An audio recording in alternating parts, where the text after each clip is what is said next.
Բարև ձեզ արգելի հեռուստադիտողներ, 168 TV-ի եթերում ռևյուն է։ Մեր տաղավարում հյուրընկալել ենք Ազգային ժողովի Հայաստան խմբակցության պատգամավոր Քրիստինե Վարդանյանին։ Բարև ձեզ, Տիկին Վարդանյան, շնորհակալ եմ մեր հրավերն ընդունելու համար։ Տիկին Վարդանյան, անցնող շաբաթ Ազգային ժողովում բավականին լարված էր, իշխանական խմբակցության ներկայացուցիչները շարունակում էին հղում անել ձեր կողմից բազմիցս հերկված շրջաբերականին, մեղադրում էին Դաշնակցությանն ու նախկին նախագահներին, նախկին իշխանություններին Արցախը հանձնելու մեջ այն պարագայում, երբ նույնիսկ միջազգային ակտորներն են արձանագրել Նիկոլ Փաշինյանը Հայաստանի առաջին ղեկավարն է, ով ճանաչել է Արցախը Ադրբեջանի կազմում, սրան զուգահեռ շարունակվում է մեր Արցախից տեղահանված հայրենակիցների հանդեպ ատելության գեներացիան, որն ուղղորդվում է նաև իշխանությունների կողմից, պրոիշխանական շրջանակների կողմից։ Ձեր արձագանքը այս երևույթներին ինչպես եք գնահատում, ինչ խնդիր են լուծում այսպիսով իշխանությունները։ Նախ ինչ պիտի անեն, եթե ուզում են կարգավորել, այսինքն կատարել Ադրբեջանի եւ Թուրքիայի բոլոր պահանջները, այդտեղ տրամաբանական գործողությունը ինչ պիտի լինի, ում վրա պետք է հարձակվեն, որպեսզի այդ գործընթացը կարողանա սահուն գնա։ Բնականաբար ազգային ուժերի, կառույցների, անհատների եւ այս ամենը իրականում ինչ իրականացվում է, այս արշավները անհասկանալի երբեմն որ տեսնում ենք, այս ներազգային ճշնամանքը Իդեպ մենք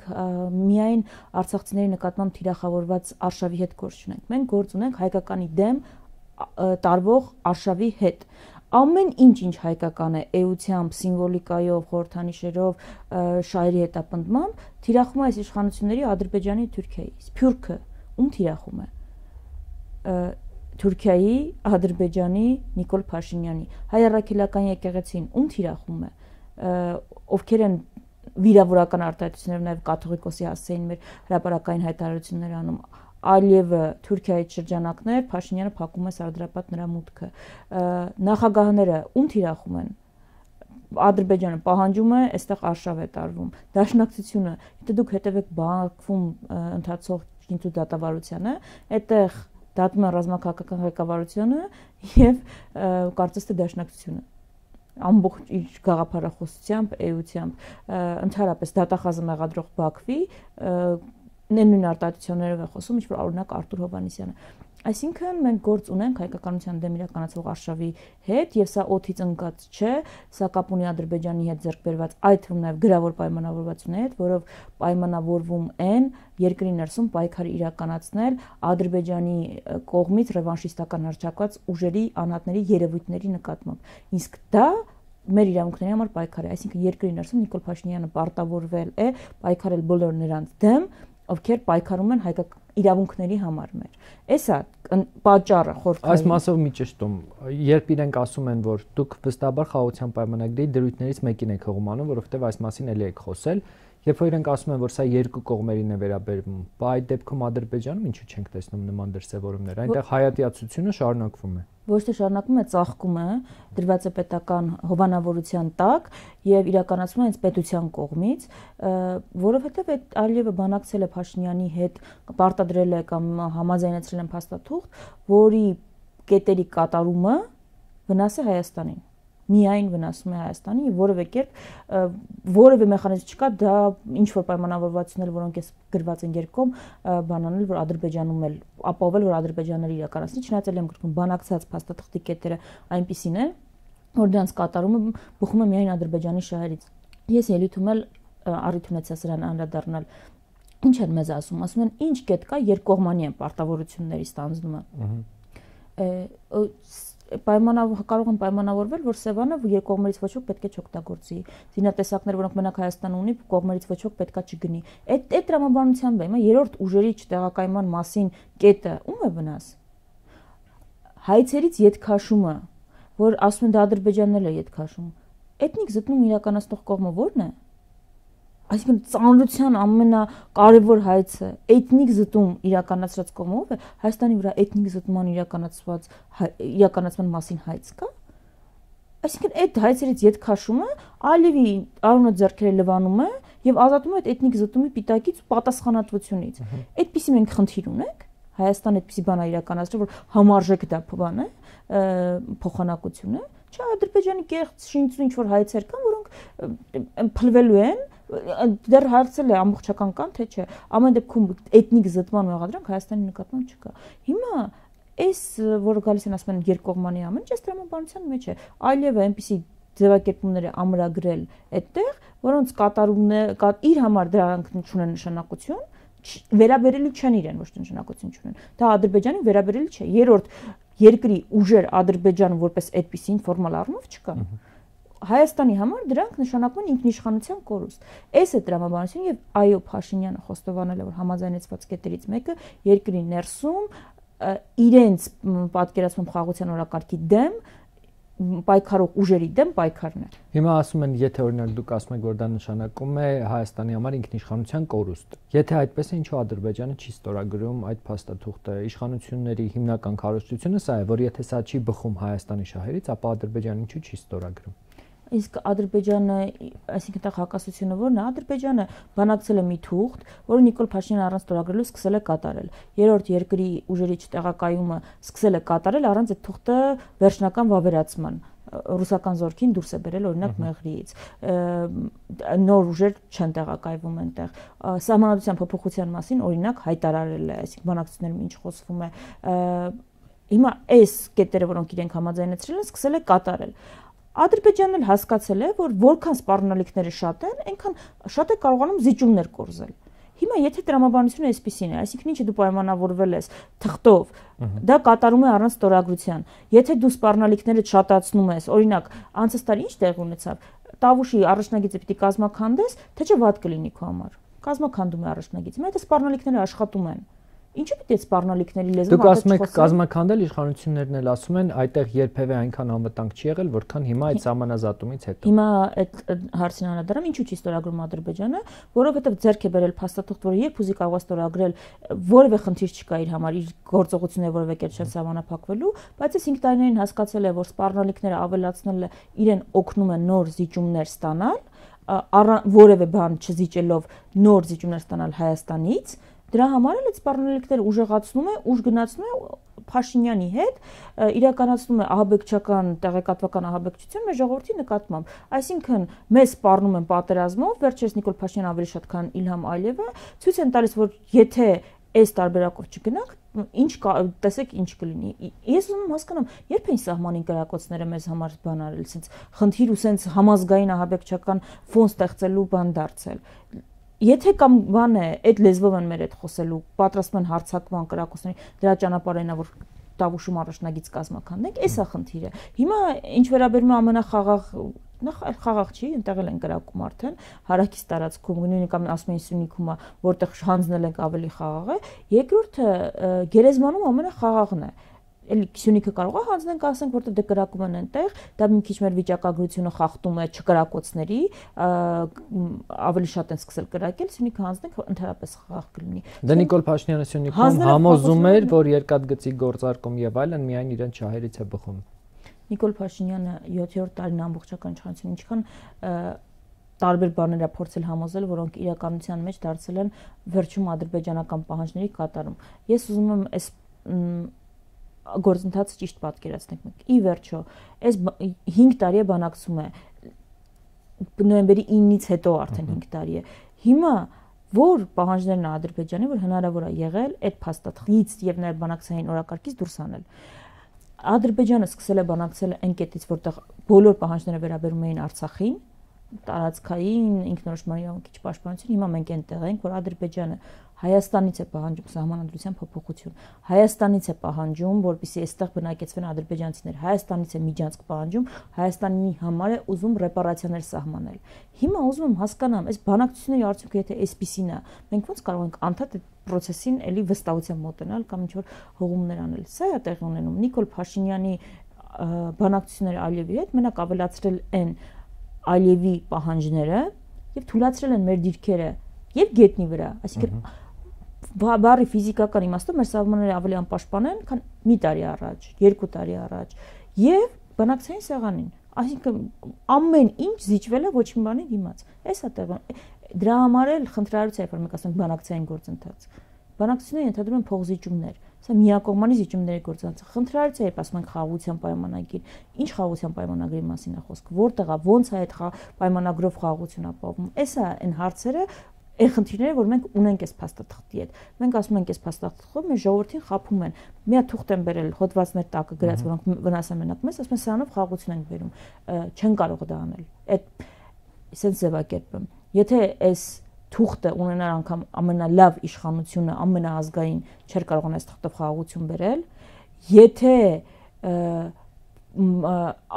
ամենալավ թուղթն էլ լիներ, ամենալավ Փաշինյանը այս կառավարությունը չէր կարողանա այդ ամենալավ խաղաղության համապարփակ փաստաթղթով խաղաղություն ապահովել։ Ասում են ինչ եք դուք առաջարկում այս իրավիճակում։ Լավ թե վատ բանակցում են խաղաղությունների համար այս իշխանությունները։ Նախ լավը որն է։ Այսինքն որ ասում ենք լավ թե վատ բանակցում են, չեն բանակցում, վատ կերպով վաճառում են մեր շահերը, հարվածում են մեր շահերին։ Մենք առաջարկում ենք արդյունավետ բանակցություններ։ Կապիտուլյացիա եւ պատերազմի արանքում կապիտուլյացիան ու պատերազմը չեն երկընտրանք, այնտեղ արանքում մի հատ լուծում կա, արդյունավետ բանակցություններ առաջարկում ենք, որպեսզի ասում ենք, որ Արարատ Միրզյանը մեր լավագույն բանակցողը չէ, մեր Քիսինջերը չէ, իրենից լավ բանակցողներ կան, ովքեր կարող են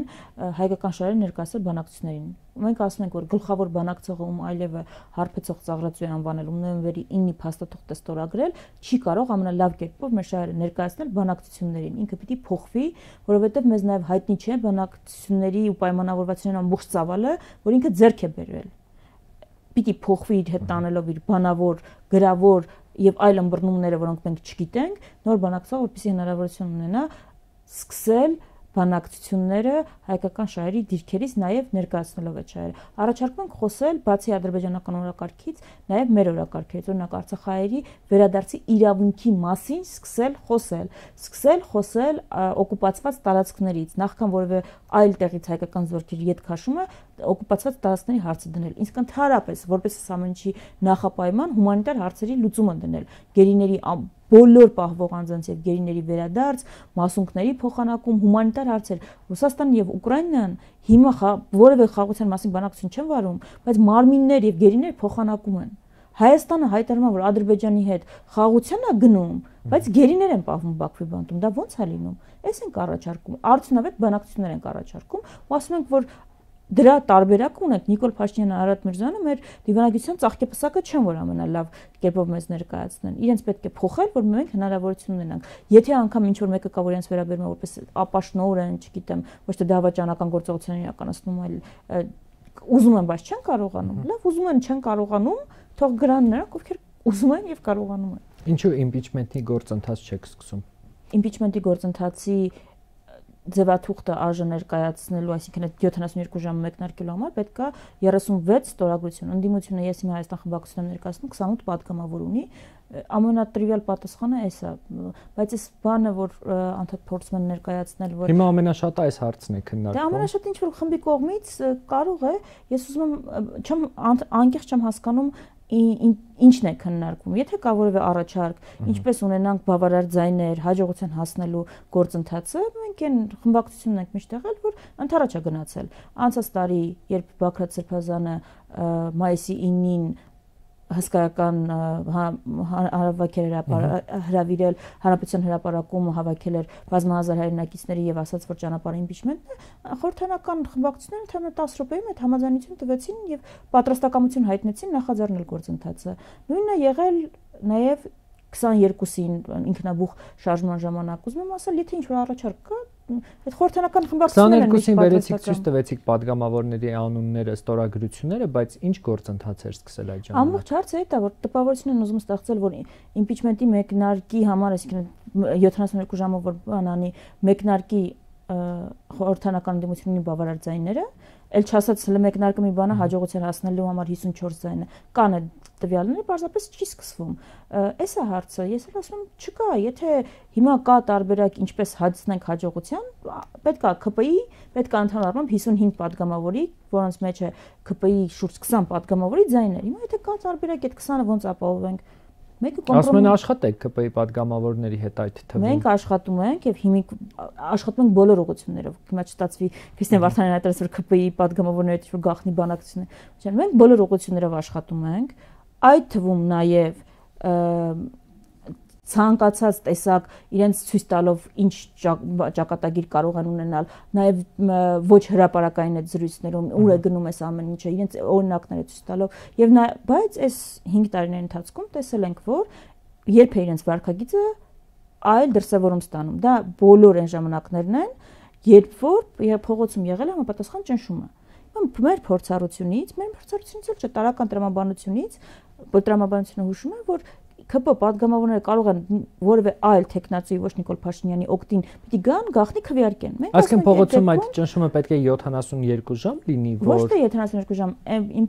այդ գործընթացը արդյունավետ մեկնարկի համար պետք է փողոցում արդեն այն ճնշումը լինի, որ մարդիկ կարող պատկերացնեն, որ եթե իրենք հիմա չանեն սա, դա իրենց համար նշանակում է ավարտ ամեն ինչի։ Մայիսին է նախորդ տարվա։ Դուք հիմա որ հարցում եք, մենք ենք համաձայնվել նախաձեռնել իմպիչմենտը։ Խնդիրն է, որ մայիսի 9-ը ավարտվեց մայիսի 10-ով։ Այսինքն մարդիկ փողոցում չմնացին, դրա համար էլ այս գործընթացը։ Չէ, հիմա չգնա մարդկանց կողմ։ Մայիսի 9-ի ճնշումը չհաջողվեց մի քանի օր շարունակել, որի արդյունքում այն պակասող падգամավորները կարող էին դիրքորոշում փոխել, գալ եւ այդ գործընթացը բանանել, հասնել հաջողության։ Ընդհանրապես ես այս ամենամեծ խնդիրը հիմա շատ շեշտադրում եղավ, բայց այն տպավորությունը, որ ինչ որ հայտնագործություն է տեղի ունեցել, այդ impeachment, բանը բստրվել է ինչ որ տարբերակ, իշխանապողության մի քանի տարբերակներ կա, 4 տարբերակ։ Հերթական ընտրություն, արտահերթ ընտրություն, անվստահության հայտնելու գործընթաց եւ հրաժարական։ Այս դեպքում երևի հրաժարականը պետք է բացառել Նիկոլ Փաշինյանի դեպքում, որ ինքնական հրաժարական կտա։ Հերթական արտահերթ ընտրությունները տարբերակներ են, որոնք ունեն իրենց, այսինքն էլի պետք է հասկանալ ինչ ֆորմատով ընդհանրապես կարելի է այդտեղ հաղթանակ, որ գրանցես, ոնց կարելի է բանանել, այսինքն այդ բաներ կա, էլի մարտավարության հարց կա, եւ իմպիչմենտում էլ նույնն է, այստեղ էլ պայմանը, նախապայմանը այն է, որ նվազագույնը 18 ԿՊ-ի падգամավոր այս պայմանությամբ պիտի դրան կողմ արտադրի, որ բան անվի, հաջողության հասնի։ Հիմա մենք ասում ենք դրա համար պետք է համապատասխան ճնշումը։ Եթե այլ տարբերակ գեներացրեք, մենք խորհրդանական ընդդիմությունը այն, այսինքն ես ներկայացնում եմ այն ֆրակցիան, որը այս 4 տարին եթե փորձ եղել է ճնշումը գեներացնելու, կամ մենք ենք նախաձեռնել, կամ մենք աջակցել ենք այդ ճնշումը գեներացնելուն, որտեղ տենց ենք պատկերացրել, այսինքն իշխանապողությունը պատկերացրել ենք, իշխանապողությունը պատկերացրել ենք, որ համազգային ճնշման ներքո impeachment-ի գործընթացի նախաձեռնում եւ անվստահության հայտնում, այնպիսի ճնշում, որը բանը այդ падգամավորները պիտի գան քվեարկեն, կստիպի անել են քվեարկությունը, որը դրսում հավաքված ժողովուրդն է ուզում։ Այսինքն մենք պատկերացրել ենք, դե համար ենք ամեն անգամ նաև ձեր եթերից ասել, որ նախապայմանը համազգային այդ ճնշումն է։ Ինչ բանի է հասել 4 տարիների ընթացքում գնալով մեծացող շարժումներ են դրանք եղել։ Հիմա այս հանրային տրամադրությունները, որ կան, ես կարծում եմ շարժումները տեղ ունեցել են էական ազդեցություն եւ նշանակություն, եւ դա ընթացք է, որը ի վերջո բերելու է այս իշխանության ավարտին, այսինքն սա ճանապարհը, որ մենք ասում ենք, դրանք ամեն մեկը մի քայլ են այդ ճանապարհը։ Այսինքն էլի ենք ականատես լինելու փողոցային շարժումների, թե սպասում եք ընտրությունների։ Եթե որևէ բանի չենք սպասում, ոնց որ 4 տարի չենք սպասել, եթե որևէ այլ ավելի արդյունավետ տարբերակ կա, այսինքն մարդ կա, որը ես իդեպ առանց հեգնանքի եմ ասում, այսինքն բնական է, որ կարող են տարբեր մտքեր լինել եւ որևէ այսպես բացառիկության սինդրոմ չկա, էլի կարող են ավելի արդյունավետ մտքեր եւ տարբերակներ լինել։ Շատ լավ, դա պետքա ցույց տալ այդ ճանապարհը, այսինքն օրինակ ցույց տալ, որ դու ավելի շատ մարդ ես կարողանում մոբիլիզացնել, ճնշում գործադրելու համար, ոչ թե ուղղակի չափվելու, ցույց տալ, որ դու օրինակ ավելի շատ ազդեցություն ունես ԿՊ падգամավորների վրա, ցույց տալ, որ այլ որևէ ազդեցություն ուժայինների վրա գուցե մեկը կա, որ ավելի շատ ազդեցություն ունի։ Շատ լավ, եթե կա դա, պետք է ճանապարհը ցույց տալ, ու եթե այդտեղ մեր օգնության կարիքը կա, վստահ եմ, որ խնդիր չի լինի, ոնց որ այս ամբողջ ընթացքում որևէ դեպքում չի եղել։ Իսկ ինչ որ սпасել, որևէ մեկը որևէ բանի չի սпасում, այսինքն մեր դեպքում առնվազն, որովհետև մեր գնահատականը այն չի, որ այս ընթացքում սահուն այսպես անցնելու է, որևէ խնդիր չենք ունենալու, այդ շռայլությունը նաև ունենք։ Մեր ասածը շատ պարզ է։ Այդ որ ամեն անգամ նաև հարցնում են, ինչ է սովորել խորհրդանական ընդդիմությունը, դասեր քաղվել են արդյոք թե չէ։ Մենք էս նաև մեր փորձերից բազմաթիվ ամեն տարի այդ դասը հասկացել ենք, որտեղ ունենք խնդիրներ, որ չի հաջողվել գեներացնել ճնշման այն մակարդակը, որը կբերի փոփոխության։ Դա այդ տնային աշխատանքի հարցն է, դա կազմակերպվածության հարցն է, դա տեղեկատվական համակարգի թերությունների հարցն է եւ մենք հիմա ոչ թե ձեռքներս ծալած այսպես նստած ինչ-որ բանի ենք սպասում, այլ փորձում ենք այդ խնդիրները լուծել, ավելի արդյունավետ հաղորդակցվել, ավելի լավ ներկայացնել մեր տեսակետները, ավելի կազմակերպված լինել Երևանում եւ մարզերում, որpիսի երբ կարողանանք գնահատականային լինի, որ հիմա օբյեկտիվ եւ սուբյեկտիվ գործոնի հաշվի առնելով ավելի կա հավանականություն այս խնդիրը լուծելու, գնանք այդ խնդիրը լուծելու։ Միջև դա մենք անում ենք այդ գործը, որպեսզի այդ կետին հասնենք, հասկանալով շատ լավ, որ հանրային վստահությունը թանկ ռեսուրս է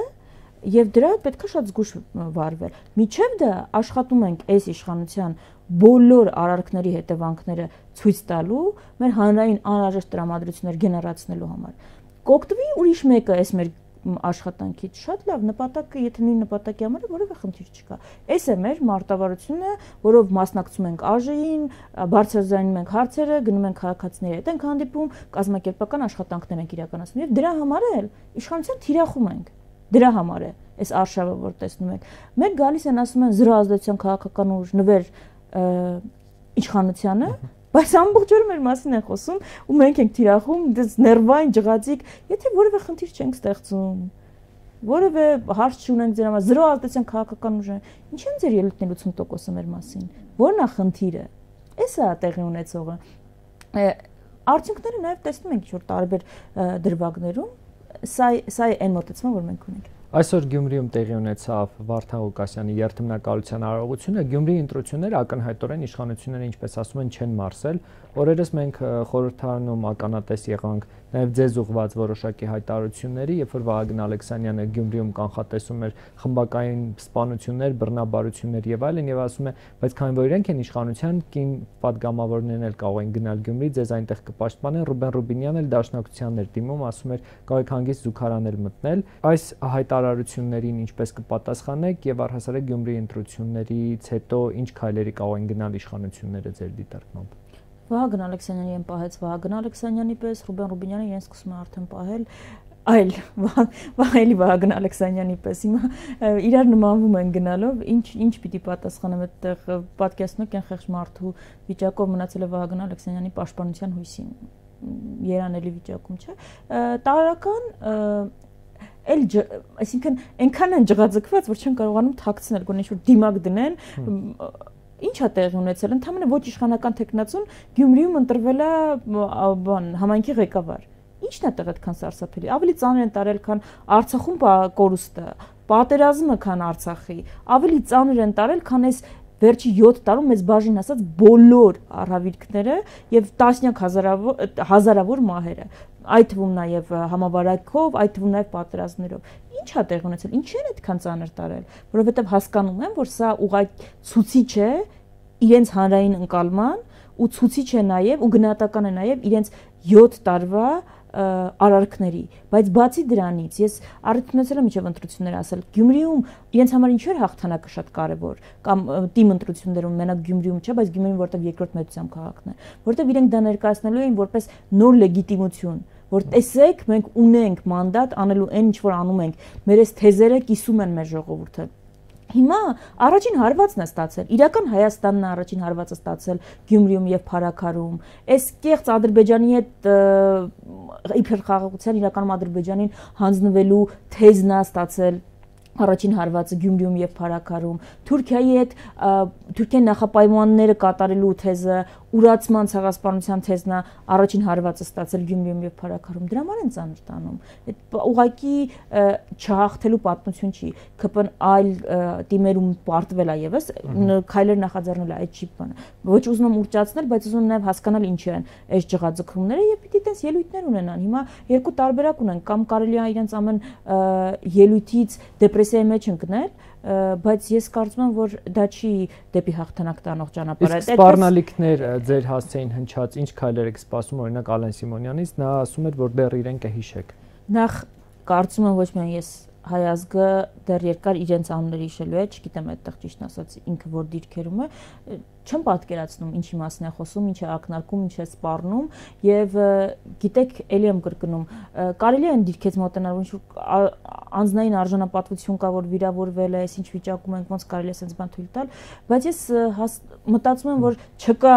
եթե չկա հավաքական արժանապատվություն, դա ոտնահարված է, այդպես մի քիչ անձնային արժանապատվության մասին խոսելը տեղին չի այդքան էլ եւ երկրորդը դաշնակցականներին այնքան ուժեր են սպառնացել, եթե Ալեն Սիմոնյանը չգիտի, բանը ադրբեջանական, այսինքն ոչ թե չգիտի, այնտեղից վերցնում է, բայց միացնում ես ադրբեջանական ալիքներ կամ նայում ես տեսանյութերը, կարդում ես մամուլը, շատ ավելի բանը ծանր սպառնալիքներ ու շատ ավելի վախենալու սպառնալիքներ կան։ Ուզում ասեմ չեն կարող նայել, ես sense ինչ որ ստատուսներով, Telegram-ում գրառումներով վախեցնել։ Կարծում եմ ուղղակի դա ինչ որ լրացնելու ավելի տարբերակ է, որ ինչ որ արշավներ նախաձեռնելը, որ տեսակետները, որոնք հնչում են, խուսափես, մի քանի անգամ ավելի երկար մտածես, որը չեմ կարծում արդյունավետ տարբերակ է, ճիշտ հակառակ ազդեցություն կարող է ունենալ։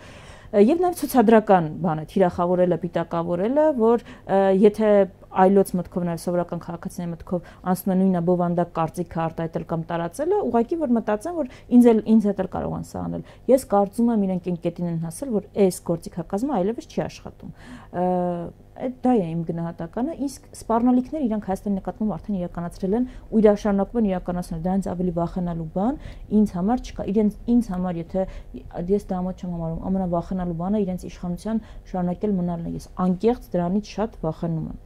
Ինչպես եք պատկերացնում այս թափանի վկանգնեցնելը եւ քանի որ այդ տրամաբանության մասին խոսեցիք, լրացնելու եւ այլնի, արցախցիների հանդեպ ատելության գեներացումն է այս տրամաբանության պատվում, որ վախեցնեն, լրացնեն, այս բողոքի սկսած ալիքը փորձեն մարել։ Արցախցիների նկատմամբ իրականացնող արշավը իրականացվում է հայկականի նկատմամբ իրականացվող արշավի շրջանակներում, դա միայն դրա տարրն է, ոնց որ Ադրբեջանը Հայաստանի նկատմամբ պահանջները ուղղակի որ քողարկի, լոկալիզացնի, դա բան է անում, ներկայացնում որպես Արցախի նկատմամբ պահանջներ, փորձում են ներկայացնել արցախյան հարց, արցախյան խնդիր, բայց իրականում խնդիրը Հայաստանն է, հիմա նույնը, խնդիրը այս մարդկանց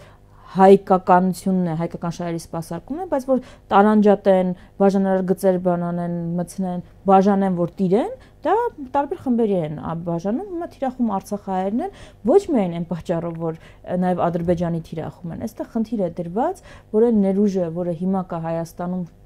սարսափելի գնով Հայաստանում հայտնված, էթնիկ զտման հետևանքով Հայաստանում հայտնված, բայց դա ներուժ է, դա հայկական պետության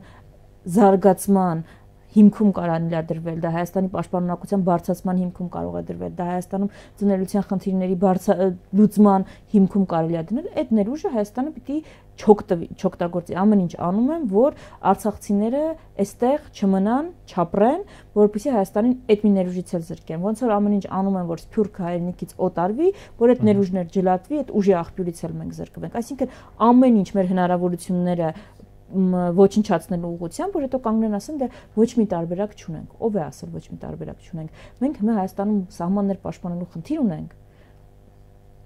150,000 արցախահայեր են այստեղ, որի տղամարդկանց մեծամասնությունը փայլուն կերպ տիրապետում է զենքին ու ռազմական արվեստին, որոնք ներգրաված չեն, որոնց մեծամասնությունը ներգրաված չի այդ աշխատանքներին։ Հիմա սա թշնամական ծրագիր է, թե թշնամական ծրագիր չի։ Սա Հայաստանի պաշտպանունակությանը վնաս է, թե վնաս չի։ Վնաս է։ Սա թշնամական ծրագիր է, բայց ելի եմ կրկնում, ոչ Ալիևի, ոչ Նիկոլի խնդիրը